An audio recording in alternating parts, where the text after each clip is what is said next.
بسم اللہ الرحمن الرحیم۔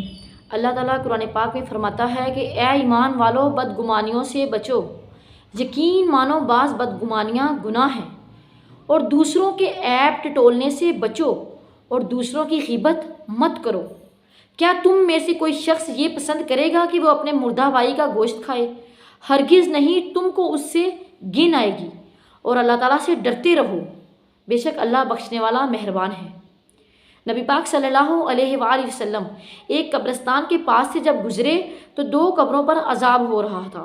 ایک ایسا قبر میں شخص تھا جو پیشاب کے چھینٹوں سے اجتناب نہیں کرتا تھا، اور دوسرا شخص ایسا تھا قبر میں جو غیبت کرتا تھا۔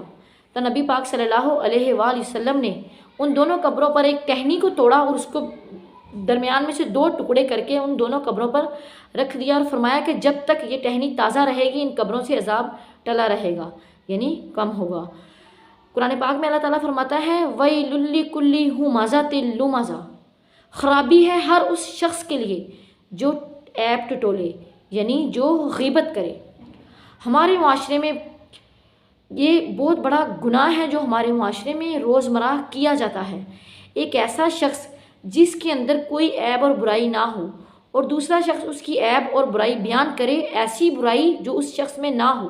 تو روایت میں آتا ہے کہ جب تک وہ شخص اس دنیا فانی سے جائے گا نہیں، تب تک اس دنیا فانی سے جا نہیں سکے گا، مر نہیں سکے گا، جب تک وہ برائی اس بندے کے اندر خود ایڈ نہ ہو جائے۔ یعنی ایسی غیبت جو کسی ایک پاک دامن کے اوپر لگائی جائے، کوئی بھی تہمت، کوئی بھی برائی کسی پاک دامن شخص پر لگائی جائے، لگانے والے شخص میں وہ جب تک ایڈ نہیں ہوگی وہ تب تک وفات نہیں پا سکے گا، مرے گا نہیں، یعنی اس کے مرنے سے پہلے وہ برائی اس بندے کے اندر ایڈ ہوگی۔ تو کوئی بھی برائی یا کوئی بھی ایسی بات جو ہم کسی کے خلاف کرتے ہیں، جو اگلے بندے کو جب پتہ چلے تو اسے بہت زیادہ تکلیف ہو، تو وہ غیبت کہلاتی ہے۔ غیبت ایک گناہوں میں سے بڑا گناہ ہے۔ اللہ تعالیٰ اس گناہ سے بچنے کی توفیق عطا فرمائے۔ یہ ایک ایسا گناہ ہے کہ عام لوگ دن میں 10 12 بار کر لیتے ہیں، اپنے بہن بھائیوں، رشتہ داروں، ہمسایوں، آنے جانے والے لوگوں کی چھوٹی سی جب ہم برائی کرتے ہیں، ایک مہمان ہی گھر میں آ جائے، جب وہ چلا جائے اس کے بارے میں بھی جب کوئی الفاظ غلط بولا جائے تو وہ غیبت کہلاتی ہے۔ مہمان کے جانے کے بعد اس کو برا ہرگز مت کہو، وہ بھی غیبت میں شامل ہوتا ہے۔ اور یہ ایک ایسا گناہ ہے جو انسان دن میں کئی دفعہ کر لیتا ہے، اور اس وقت تک اس کی معافی نہیں ہے جب تک تم اس شخص سے معافی خود نہ مانگ لو۔